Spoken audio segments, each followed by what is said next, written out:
Billings, Montana Territory. Autumn 1882. The wind carried coal smoke across the Northern Pacific Rail Station as Henrik Lund stood stiffly beside the platform, holding a folded letter in one rough hand. Around him, ranchers waited for freight, travelers searched for relatives, and muddy wagons creaked through the streets of the growing frontier town. Henrik ignored all of it. He only watched the train. At 37 years old, Henrik had spent most of his life believing emotions were dangerous luxuries. Born to Swedish immigrants in Minnesota, he had learned hardship early. His father died beneath a collapsed timber line when Henrik was 14, leaving him to provide for his mother and younger brothers. By 28, he had moved west to Montana Territory, purchasing rough land in Yellowstone County where the grass stretched endless beneath giant skies. He built his ranch with his own hands, fence by fence, post by post, winter by brutal winter. But loneliness settled into the ranch house like permanent cold. After years of silence, Henrik finally answered an advertisement in a Midwestern newspaper. Respectable women seeking stable frontier husbands. He did not want romance. He wanted order. Someone to cook meals, mend clothes, keep house, and perhaps bear children before age made such things impossible. He chose Alma Brandt from a photograph and 2 carefully written letters. She appeared respectable enough. German-born, Lutheran, unmarried, educated enough to teach children. That last part should have warned him. The train hissed to a stop. Passengers stepped down one by one. Businessmen, immigrants, mothers with crying babies. Then Henrik saw her. Alma Brandt descended the iron steps, wearing a dark blue traveling coat dusted with soot. She was older than he expected, perhaps near 30, with intelligent gray-blue eyes and auburn hair pinned beneath a modest hat. She carried herself with unsettling confidence, one gloved hand gripping her suitcase, while the other steadied a stack of books tied together with leather cord. Books. Henrik frowned immediately. Then she looked directly at him. "You are Henrik Lund," she said before he could introduce himself. Her German accent was soft but firm. Henrik nodded once. Yes. Alma studied him openly, as though she were deciding whether he would do. "Taller than your photograph," she observed. Henrik blinked. Most women he knew lowered their eyes around strangers. Alma did not lower hers at all. "I hope," she continued, "you are not disappointed I am older than many applicants." Applicants. The word unsettled him further. "You came a long way," Henrik answered awkwardly. "Yes," she said calmly, "and I intend not to regret it." From the beginning, nothing unfolded as Henrik imagined. On the wagon ride back to the ranch, Alma questioned him constantly. How many cattle did he own? Did he treat hired ranch hands fairly? Would she be expected to surrender all legal rights after marriage? Why had he never married before?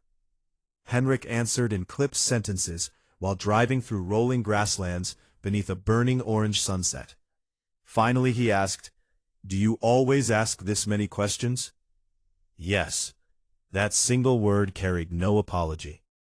Henrik realized then that the woman beside him would not quietly disappear into his household like furniture. She had opinions, and worse, she expected them to matter. The ranch house stood isolated beneath wide skies, surrounded by corrals and wind-bent cottonwoods. Alma climbed down from the wagon and surveyed it silently. Henrik prepared for criticism. Instead, she said, "It feels lonely." The honesty in her voice startled him. Not judgment, recognition. Inside, Alma removed her gloves and immediately opened windows despite the cold. "This house smells like a barn," she declared. "It is near barns." Yes, but houses should not smell hopeless. Before Henrik could respond, she tied back her sleeves and began reorganizing the kitchen. By nightfall she had moved shelves, cleaned cupboards, and scolded Henrik for storing potatoes beside lamp oil. "You could poison yourself," she muttered. "I have survived this long." "Barely, judging by your kitchen." Henrik should have felt insulted. Instead, for reasons he could not explain. He almost smiled. Days passed awkwardly. Henrik rose before dawn to work cattle and repair fencing, while Alma transformed the ranch house, room by room. She stitched curtains from old fabric, planted herbs near the porch, and insisted they eat meals at a proper table rather than over the stove. She also refused silence. At supper she asked about Sweden, though Henrik barely remembered it. She asked about his mother, his brothers, the winter he nearly froze during a cattle drive. No one had asked Henrik questions like that in years. One evening, Alma discovered a stack of unread books, hidden in a trunk beside his bed. "You read?" she asked, surprised. Henrik looked embarrassed. "Sometimes." She examined the titles carefully. History, farming manuals, poetry translated from Swedish. "Why hide them?" Henrik shrugged. "Ranch hands laugh at men who read poetry." Alma looked genuinely offended. "Then your ranch hands are idiots," she responded. Henrik stared at her across the room, and suddenly laughed. It came out rough and unfamiliar, like something unused for too many years. Alma smiled quietly then, not triumphantly, tenderly. Winter arrived hard across Montana territory. Snowstorms buried fences and froze water troughs solid. One night, Henrik returned from checking livestock to find Alma struggling to haul wood through rising wind. "You should have waited," he scolded. "And let you do everything yourself?" she snapped back. "You could freeze. So could you." Together they carried wood inside, while snow battered the windows. That evening, the storm worsened until the entire ranch disappeared beneath white darkness. The house creaked under brutal wind, while Alma lit oil lamps and heated soup over the stove. Henrik watched her move through warm golden light. For the first time in years, the ranch no longer felt empty. Later, while the storm raged outside, Alma spoke softly. "In Germany, after my father died, people expected me to marry quickly." Henrik listened silently. "But I taught school instead. Men disliked that." "Why?" "They do not enjoy women who think too much." Henrik stared into the fire. "I do not mind that you think." Alma looked at him carefully. "I do not believe you do." Something shifted after that night. Not sudden romance. Something quieter. Trust. Henrik began leaving small things for her without explanation. Extra lamp oil, fresh coffee beans from town, a stronger lock for her bedroom door. Alma responded in her own ways. She repaired his torn winter coat without being asked. She waited supper for him, even when cattle work ran late. She learned how he liked coffee before dawn. And slowly, Henrik realized he watched for her. The sound of her footsteps, the sight of lamplight beneath her door, the way she pushed loose strands of hair behind her ear while reading. One afternoon, Henrik rode into Billings with Alma for supplies. Inside the general store, another rancher joked crudely about mail-order brides. "Bought yourself a quiet little wife yet, Lund?" Before Henrik could answer, Alma stepped forward. "I assure you," she said coolly, "there is nothing little or quiet about me." The store erupted with laughter. The rancher turned red. Henrik should have been embarrassed. Instead, pride rose unexpectedly in his chest. That night, driving home beneath stars, Henrik finally admitted something to himself. He no longer viewed Alma as an arrangement. She had become the center of the home he never believed possible. But love frightened Henrik more than loneliness ever had. Because loneliness could not abandon you. Love could. And somewhere deep inside him, the boy who buried his father beneath frozen earth still believed happiness never lasted long on the frontier. Yet when Alma fell asleep beside the fire, later that winter evening, a book resting open in her lap, Henrik covered her gently with a blanket and realized something dangerous. For the first time in years, he wanted more than survival. By January of 1883, the Montana winter turned savage. Snow buried Yellowstone County beneath endless white drifts, and the wind screamed across the plains with enough force to shake doors from their hinges. Ranchers in Billings whispered about the cold in nervous voices at the general store. Cattle froze standing upright. Supply wagons vanished beneath storms. Entire homesteads disappeared into silence. Henrik Lund had survived winters before, but this one arrived with trouble already growing inside him. The ranch was struggling.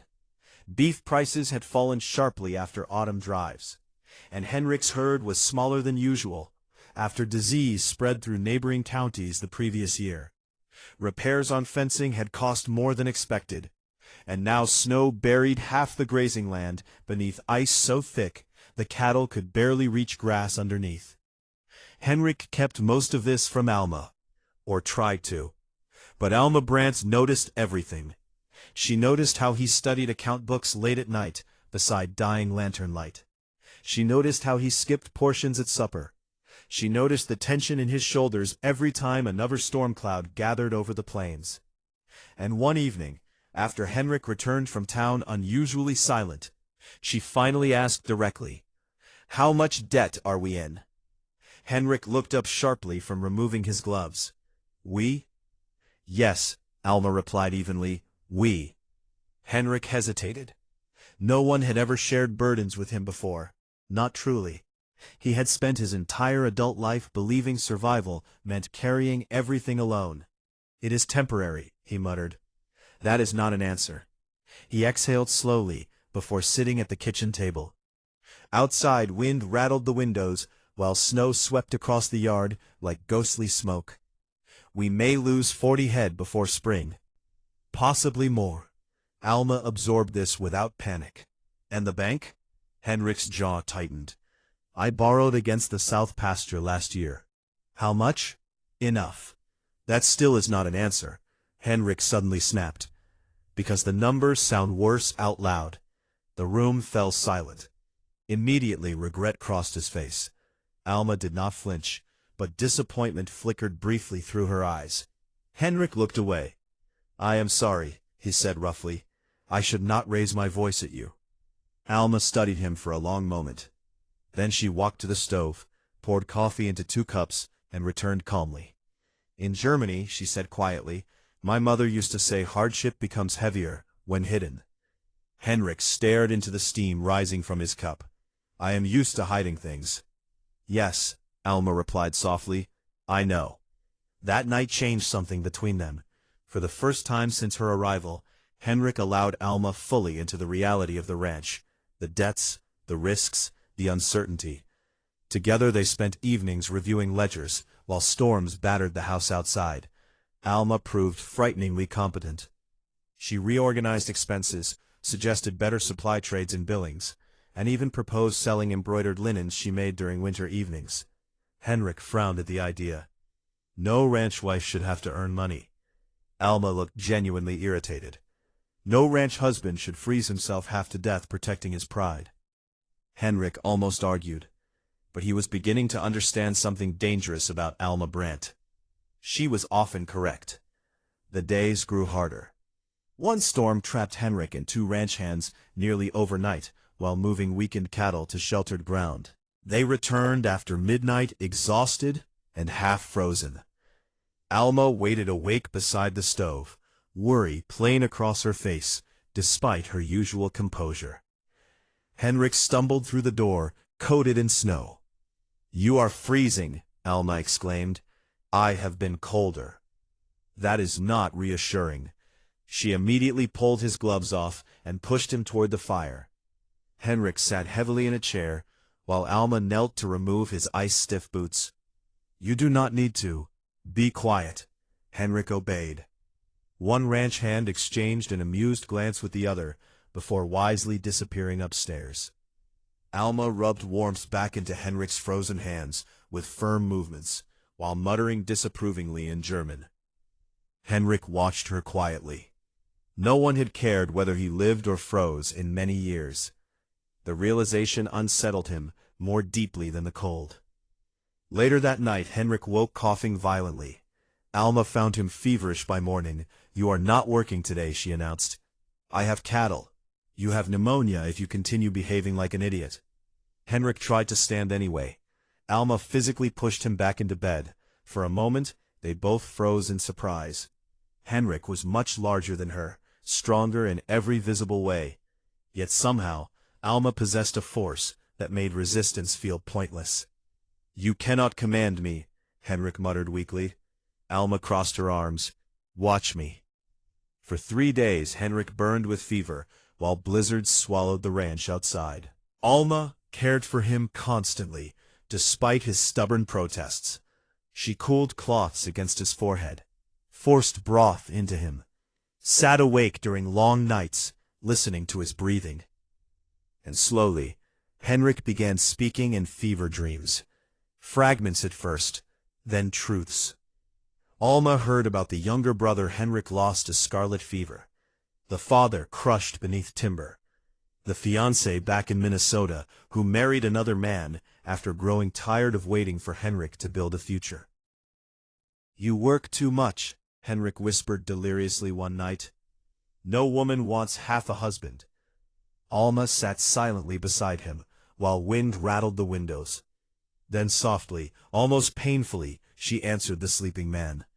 "You foolish, lonely man. Some of us came looking for exactly you." Henrik recovered slowly. When he finally rose from bed, thinner and exhausted, he found the ranch house transformed again. Alma had turned one corner of the main room into a small school area for neighboring children, trapped indoors during winter. 3 immigrant families nearby now sent their children twice weekly through the snow for lessons. Henrik blinked at the sight of tiny boots lined beside the door. "What is this?" "A school. In my house? In our house." Henrik opened his mouth, closed it. Then one little boy waved enthusiastically from the table. "Good morning, Mr. Lund." Henrik looked completely trapped. Alma hid a smile behind her book. Soon the ranch house filled regularly with children's voices, chalk dust, and warmth Henrik had never imagined possible. Alma taught reading, arithmetic, and English, while immigrant mothers sometimes stayed to share coffee and stories. For the first time, the isolated ranch became part of a community, and Henrik realized Alma had done something extraordinary without asking permission. She had brought life back into a place built entirely around survival. But trouble arrived before spring could save them. One afternoon Henrik rode into Billings and returned grim-faced after meeting with the bank manager. Alma knew immediately. What happened? Henrik removed his coat slowly. If the herd losses continue, the bank may take the south pasture by summer. Silence settled heavily between them. The south pasture mattered.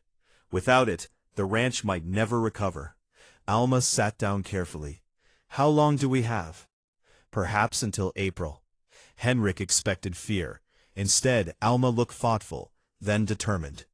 "We are not losing this ranch." Henrik almost smiled sadly. "You cannot argue with banks the way you argue with me, but I can think." Over the following weeks, Alma began writing letters. Many letters. To families back east, to immigrant communities, to merchants. Henrik eventually discovered her plan. "You advertised rooms?" "Yes." "You turned the ranch into a boarding house?"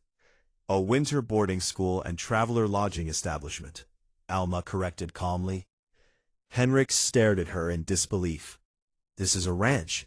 This is also a very large house with empty rooms and a desperate need for income." By February, 3 paying boarders arrived, a widowed seamstress, a railroad clerk, and a young Norwegian laborer saving money for land. The ranch house became louder, warmer, alive with conversations and shared suppers. Henrik should have hated it. Instead, he found himself lingering at the dinner table, listening to laughter. One evening after everyone slept, Henrik stood beside Alma on the porch, beneath a sky filled with cold stars. Snow glittered silver across the plains. "You changed everything," he said quietly. Alma pulled her coat tighter against the wind. "You sound unhappy about it." Henrik looked at her for a long moment. "No," he admitted softly, "only surprised." She smiled faintly. You expected obedience. Yes. And instead? Henrik's voice lowered. Instead, I think God sent me a revolution in a blue coat. Alma laughed then, warm and genuine beneath the winter sky. Henrik felt the sound settle deep inside him, and suddenly he understood the terrifying truth he had avoided for months. He loved her.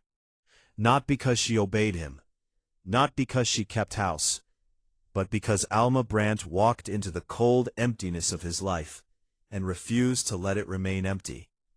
Yet even as love finally revealed itself, Henrik feared he might still lose everything before spring arrived.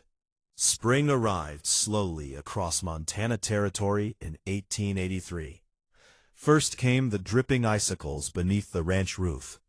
Then patches of muddy earth emerged through melting snow.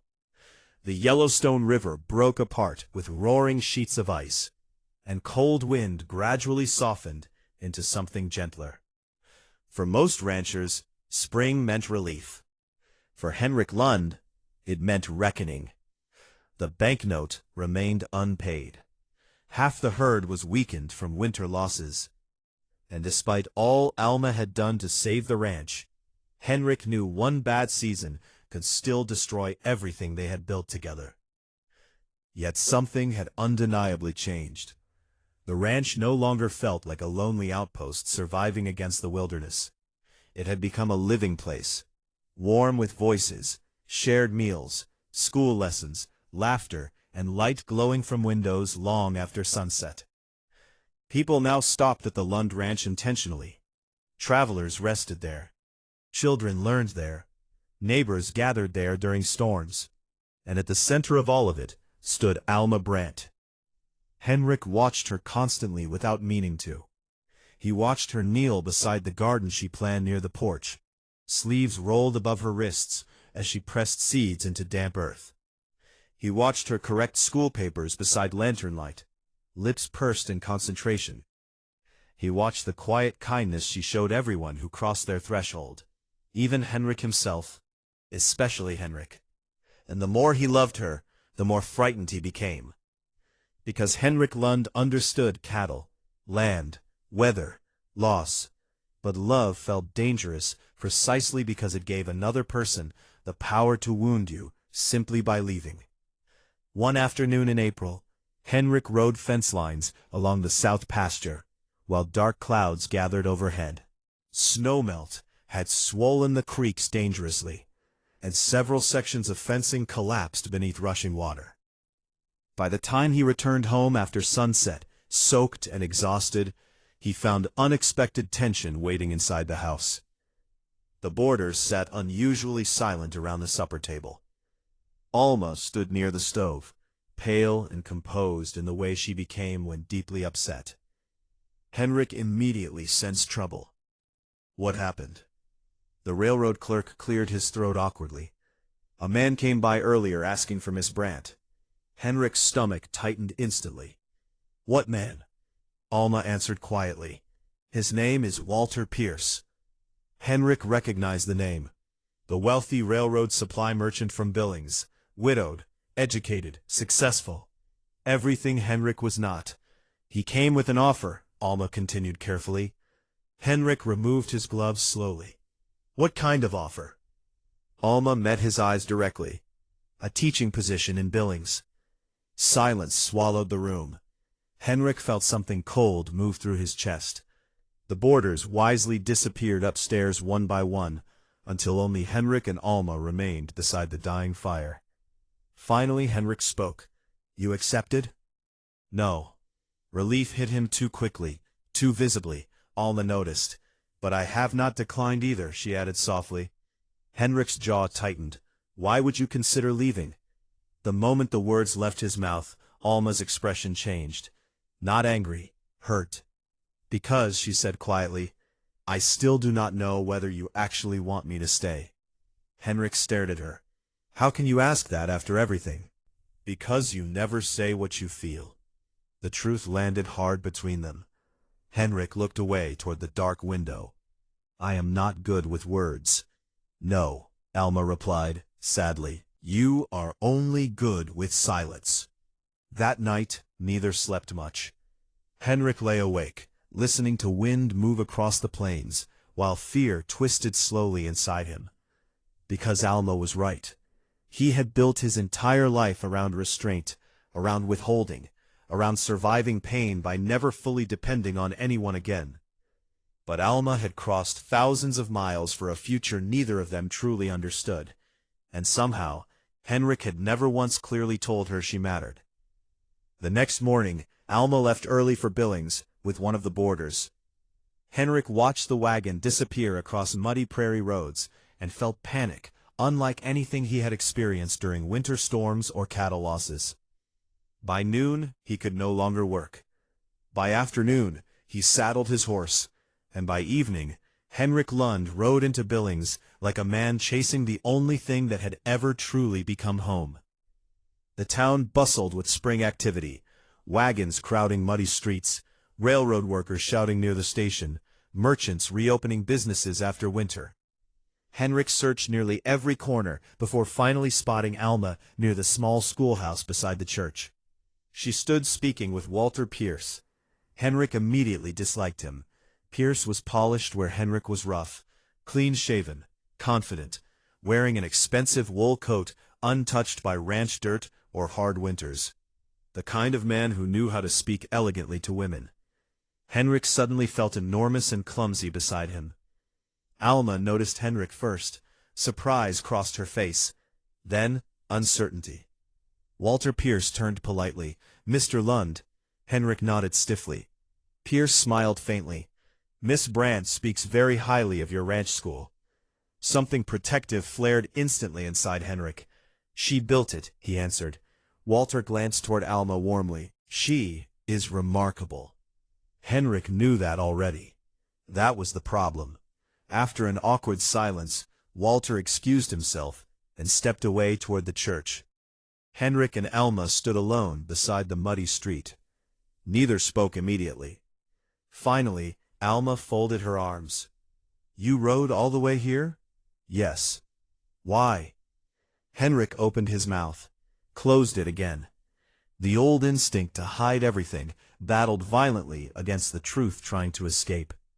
Alma watched him carefully, then quietly said, "You see, this is what I mean." Henrik felt frustration rise, not at her, at himself, at years spent burying every vulnerable feeling until he barely knew how to speak honestly anymore. "You frighten me," he admitted suddenly. Alma blinked in surprise. Henrik exhaled hard. "When you arrived, I thought I was purchasing certainty, a simple life, order." He shook his head. "Then you changed everything." The words came rough and uneven now. "You filled the house with people, with warns. You argue with me constantly. You make me laugh when I do not wish to laugh." He stepped closer. "And somewhere along the way, Alma, I stopped imagining the ranch without you in it." Emotion flickered across Alma's face. Henrik continued quietly. "I know men like Pierce make more sense for a woman like you." "No," Alma whispered immediately. "But if you leave," Henrik said hoarsely, "this place will become empty again. And I think I would become empty with it." For a long moment Alma simply stared at him. Then something inside her softened completely. "You stubborn man," she murmured. Henrik almost laughed nervously. "I had an entire speech prepared last night," Alma admitted, "about independence and respect and knowing my worth." Henrik swallowed carefully, and now a faint smile touched her lips. "Now I am too relieved to remember any of it." Henrik stepped closer slowly, as though afraid she might still vanish. "I do not know how to be eloquent," he confessed. "I know. I do not know how to promise grand adventures. I know that too. But I know this ranch is yours if you want it. Not as a guest, not as an arrangement." His voice lowered deeply. "As my wife, truly." Alma's eyes filled suddenly with tears she had hidden for months. Not sadness, release. "You took very long to say that," she whispered. Henrik nodded once. "Yes." Then Alma Brandt kissed him beside the muddy streets of Billings, while church bells rang somewhere in the distance, and spring sunlight broke through storm clouds overhead. It was not dramatic, not wild. It felt instead like two lonely people finally setting down burdens they had carried far too long. Months later, the south pasture remained theirs. The ranch survived. Barely at first, then steadily. The school continued growing. Neighbors helped during cattle season. Boarders came and went, and the lonely ranch house Henrik once filled only with silence became known across Yellowstone County for warm suppers, laughter, and the strong-willed German woman who could out-talk nearly any rancher in Montana Territory. Years later, people would still joke that Henrik Lund ordered a wife by mail and accidentally received an entire future instead. Henrik himself never denied it, because in the end, Alma Brandt taught him the most difficult truth of all. Love was never the reward waiting after survival. Love was the reason survival mattered in the first place.